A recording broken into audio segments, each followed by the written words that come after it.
Greetings. Alrighty boys, we finally got it.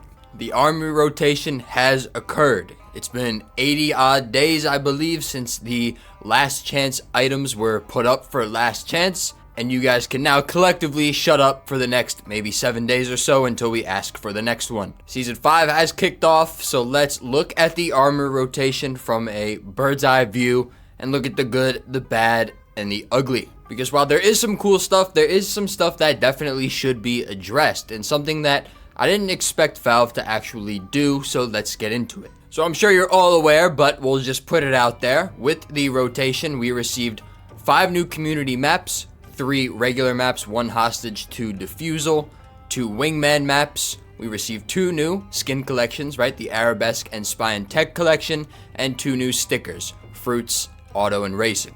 Now, it's nice to see that our head was in the right place when it came to the collection naming and stuff. Back when the call to armsry was just asking the workshop creators to make things for these themes, right? We speculated it could be Anubis or Dust 2 or Mirage, but when the souvenir update came out, right, it kind of removed the need for map collections, right? Why would you make Arabesque Dust 2 when you could just make it general Arabesque? And then every souvenir, you can make a Dust 2 Mirage Anubis craft on that specific gun. So it's nice to see our head was in the right place. But that's really all it means. It's just a general Arabesque theme. Surprisingly, we didn't receive any buffs or nerfs in terms of weapons. We did receive a overhaul to the bomb, and I imagine that's a big enough change such as to warrant not changing any of the guns in the game itself. And of course, we'll talk about that in a moment. Now, let's be honest here, Valve was never going to win after releasing an update after waiting such a long time. Last spring, we got a rotation on April 1st. Up until that point, and after that point, until this one, they were pretty punctual with their updates. It was always April 1st, October 1st, every 6 months, Armory Rotation, or something new being added to the Armory. So not only were they late, right, announcing last chance on April 21st, they then waited 80 days, which the last one only lasted around 3 weeks, for the last chance to actually be taken out of the game. They could have given every player a free item, and they still would have been pissed off. There's nothing really Valve could do here in terms of sentiment regarding the update. When you wait this long, expectations get higher. People were expecting something bigger to change than what actually changed. So when we got basically what we get every time, of course people are going to be upset. Which is a good reminder to not let a video game dictate your well-being. Unless you're playing the game, then that's fine. Counter-Strike is made to be a misery-inducing game. That's why I play it. I don't play to have fun. But if the skin market's really fucking up your mental, go to a shrink, figure some shit out, please. But the interesting part is that since we were waiting so long that a lot of people were speculating, myself included, that something was going to change. Maybe the pricing system that defined the Armory, right? We were getting all these demand-based pricing systems. We didn't get that. Nothing structural changed. We got basically what we're used to. And it's an interesting contention point because something changing structurally within the Armory was not necessarily going to be a good thing. So in a way, the fact that we just got what we're used to is not really the worst thing here, right? We haven't gotten a case since the terminals were released, right? We got this Cologne 2026 Sicker system. A lot of the changes we've gotten have been unpopular with the community. So the Armory not changing fundamentally is probably a good thing considering what it could have been. We didn't know the future of the Armory, specifically how we'd redeem these items going forward, right? We've had different precedents in the past, right? We have the terminal now, demand-based pricing. We had the Cologne sticker store, which was demand-based as a general pool of items. If we go all the way back to CSGO, we had the Operations store with Riptide and the Train 2021 collection, which had a very interesting redemption system in which we were able to choose the rarity, just getting a random skin within the rarity. That could have been something possible, but we didn't get any of those. We just got the basic, typical, chance-based Armory. So a change is not really what we wanted there anyway, right? Having some chance-based things in the game is a good way to keep the economy healthy. So an unchanged Armory is better than that. So it definitely leads me to believe that this had something to do with the lawsuit, right? Something happened, something shifted in their, movements to dismiss the case, talks with the judges. I don't know the inner workings of it that allowed them to, continue moving on with their content releases. Because, I don't know, in the last 72 to 96 hours, we got the Jackass capsule. TF2 received an update, which is, of course, a Valve-made game with 2 cases of their own, and then we received the Armory update 24 hours later. So that's a lot of chance-based items getting shipped at the same exact time, and I don't think the timing is necessarily coincidental. The only change that doesn't make sense in my head, truly, is the fact that they just had the opportunity to create an operation and they just won't do it. At this point, we could just assume it's going to be left in the past with CSGO. And honestly, it's fine. The Armory Pass basically does what an operation does anyway. The content we received today is the content we would receive in an operation.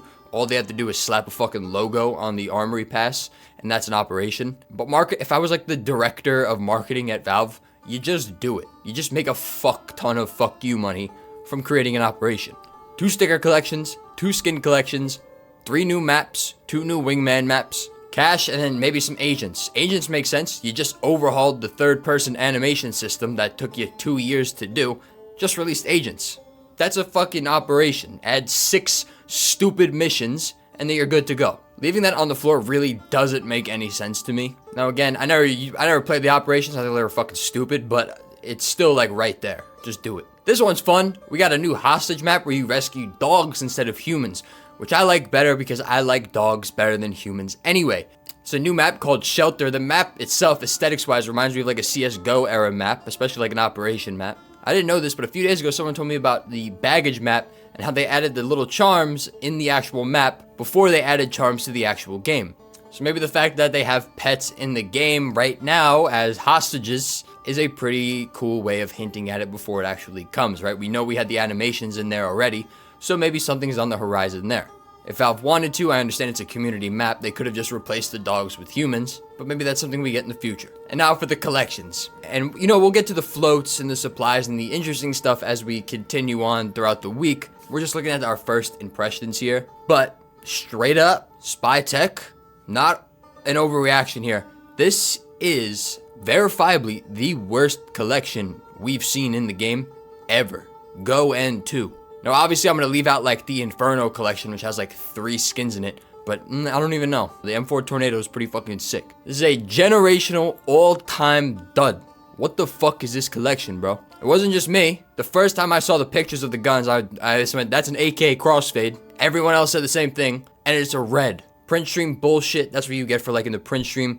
You allow this art to actually continue to be put into the game. Sell your motherfucking print streams and be a man. But it's not even the workshop creators' faults. I had the opportunity to speak with one of the workshop creators for one of the Spy and Tech guns, the R8 Revolver Monarch. And if you look at the in-game version and the actual version that he put on the workshop, it's completely neutered from its original working state. So Valve is changing people's guns, and I guess this is a downstream effect of the call to arms people giving their guns and the rights of them away. Valve is taking way more creative liberties when it comes to editing the guns that they're being submitted. And that's not a good thing.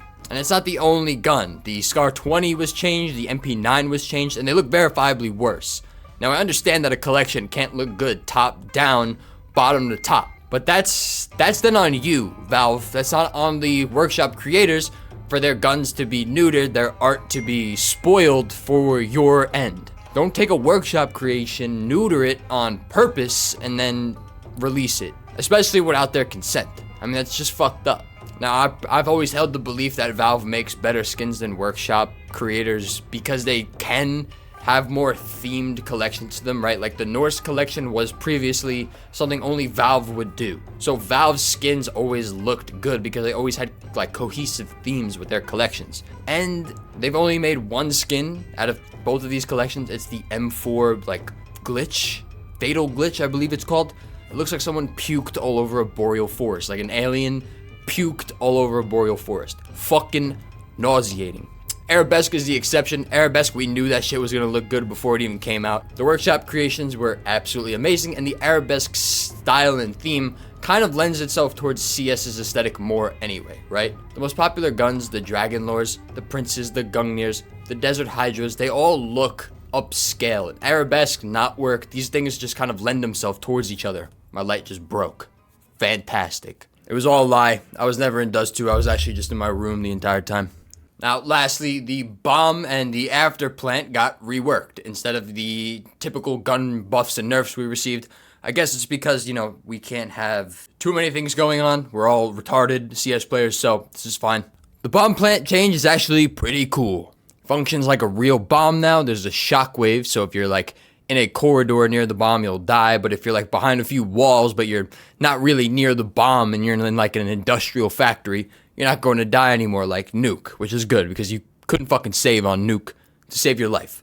Inferno might be like watchable on the pro circuit, so that's always a good change, I guess. They need to get rid of that fucking map.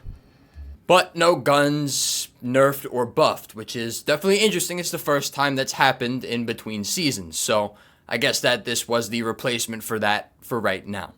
I do like the changes they're making though. The reloading update, the bomb planting update, it just makes more things that were, muscle memory by way of CS players a little bit less. You now have to think a little bit more. I understand that they give you a little helpful hint at the bottom regarding your health, but it's still like a little bit more realistic in a sense and not necessarily game-breaking realism.